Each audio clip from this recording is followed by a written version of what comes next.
I went through all 32 NFL teams to figure out exactly how every coach affects your fantasy football team.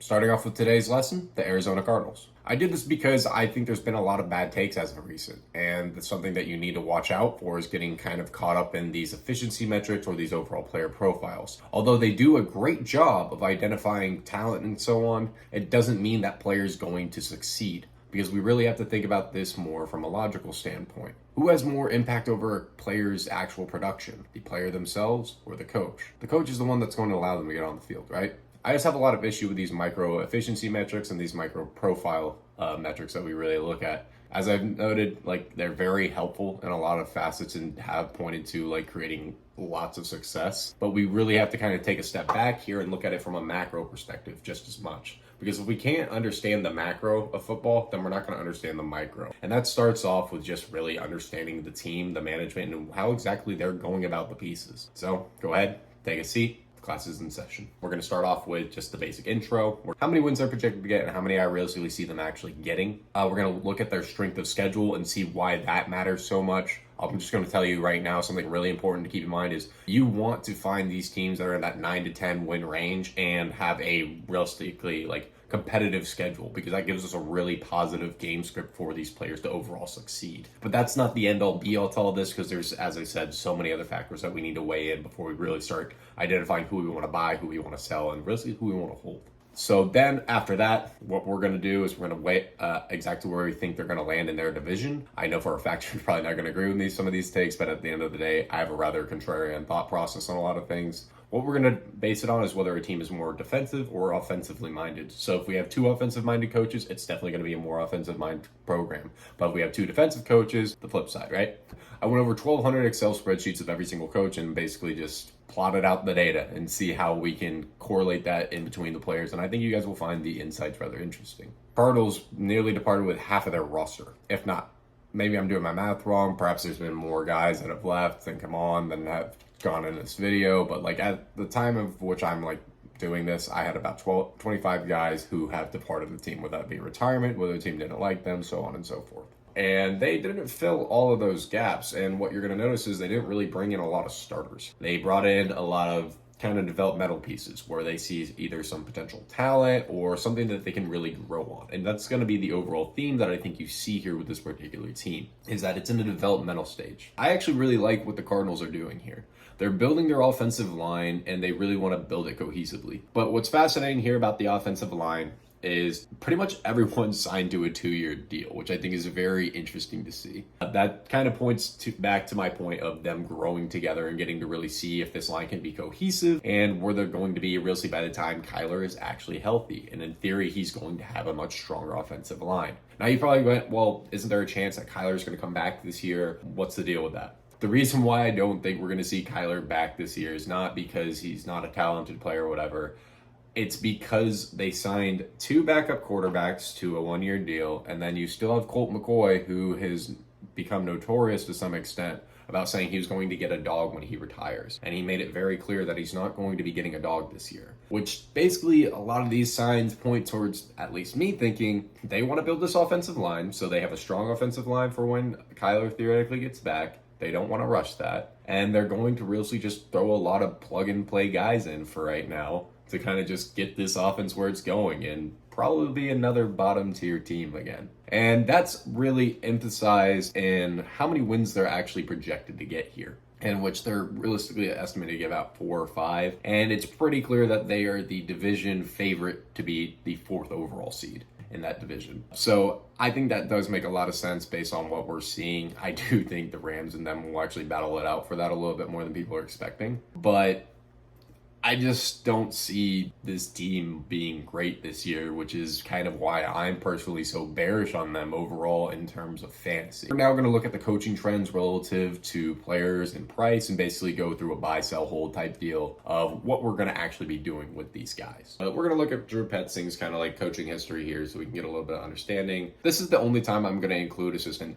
head coaching pieces, because I was like, you know what, first team, let's kind of get the overall gist here so people can kind of get the thought process of how I went about this. This is his first time as an OC. We don't have any actual data on how he's going to perform as like the lead guy. The reason why I decided to go with kind of these alternative positions where they had more lead roles, and that's where I really want us to focus on. So when he's the wide receiver coach for the Vikings, the tight ends coach for the Browns, and then the quarterbacks coach for the Browns, that kind of gives us an overall sense of style of how this guy is more than likely going to run his offense. What we're going to notice here is we've got two defensive minds on this. They're more focused on building their other facets here. So by being able to see that this guy is their only offensive mind, is his first time getting stepped into an OC role, they're wanting him to develop with this system more than likely. They're not going to be the most confident about him right out the gate. But they definitely saw some things that they really liked, and I think that was probably more than anything emphasized on Jacoby Brissett actually performing really well with the Cleveland Browns last season. Now let's dive into Colt McCoy and realistically Kyler Murray. So right now, if you want to hold Kyler here, I get it.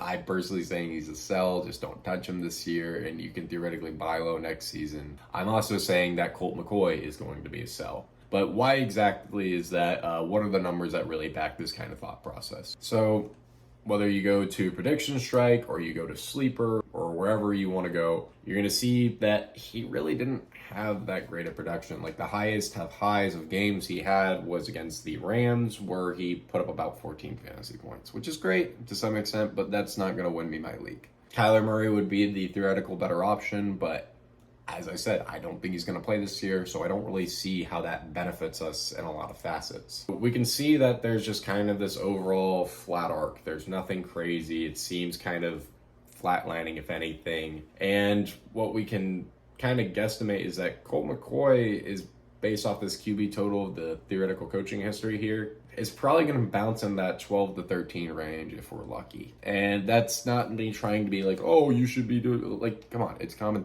thought process here, right? He's not going to be a guy we're targeting in drafts or we're theoretically buying into. Now let's look at the running back room here, which gets a little bit more interesting. So we actually have an overall uptrend, and there's a lot of heavy usage for this, but I think that's probably more due to the running backs in those offenses at that time, which could provide a nice upside case and scenario with someone like James Conner. But drafting a running back on an absolutely terrible team is not something I am personally very optimistic about. I think James Conner is great. I think he's got a lot of upside in reality if this team figures things out really fast. I just don't think they will. So for me, I have James Conner personally as a sell, and just to keep it simple with you, I pretty much have everyone as a sell right now unless if the value is just right for me.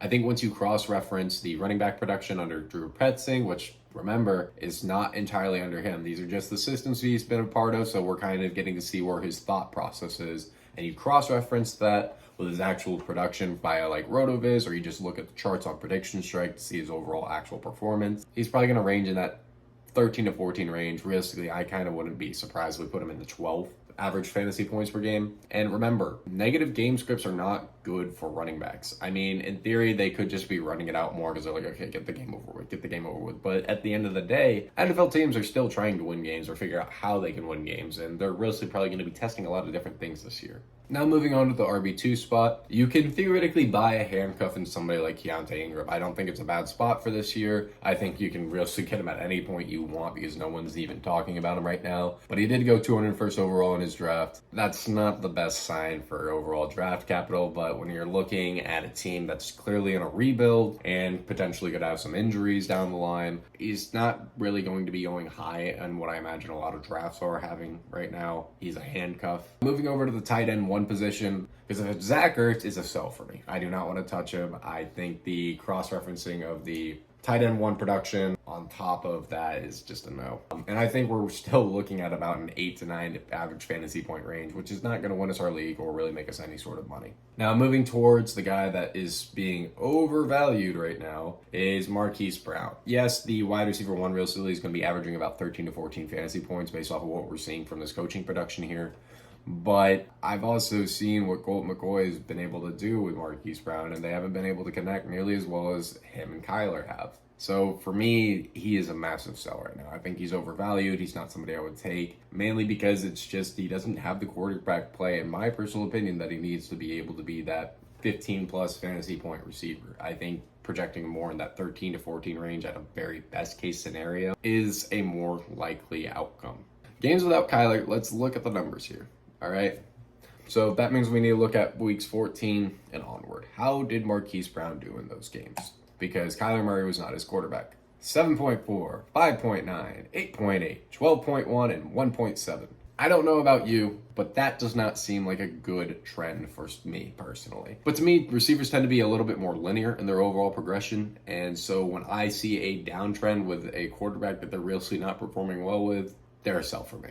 We do know that when Marquise Brown is in the lineup, Rondale Moore's overall production does go down. He had a lot of upside plays, but I think that was because of Kyler, and I think we can all agree on that. See another downtrend here, just to keep it simple. There's nothing really too much to talk about. On average, there's a 3 to 4 point gap between your wide receiver 1 and your wide receiver 2. That trend continues also between your wide receiver 2 to your wide receiver 3. So I think it's far more safe to assume that if we're projecting Marquise Brown, best case scenario, realistically 13 to 14, but ideally like 12 to 13. So we'll say 13. Then we should be assuming that Rondale Moore gets about 10 fantasy points per game, which is still a very optimistic number for me. Now looking at the wide receiver 3 here, we got Greg Dortch. It's a sell. I don't want to dive too much into it. I think that Greg Dortch is a guy that you definitely should not be taking in fantasy drafts or buying in any facet. If you want like a long shot play one weekend because you think that Greg Dortch is going to go, all right, go ahead and go buy low. But for me, he's personally a sell. If you found this information helpful, please like and subscribe. We're going to be dropping a video on every single NFL team every single day, along with various live streams so we can answer your questions, because we really want to help you win your leagues. That was a big reason why we had a lot of success on TikTok last year, because we made sure to answer every single person's fantasy football questions and basically help them win their leagues. So yeah, until next time, peace.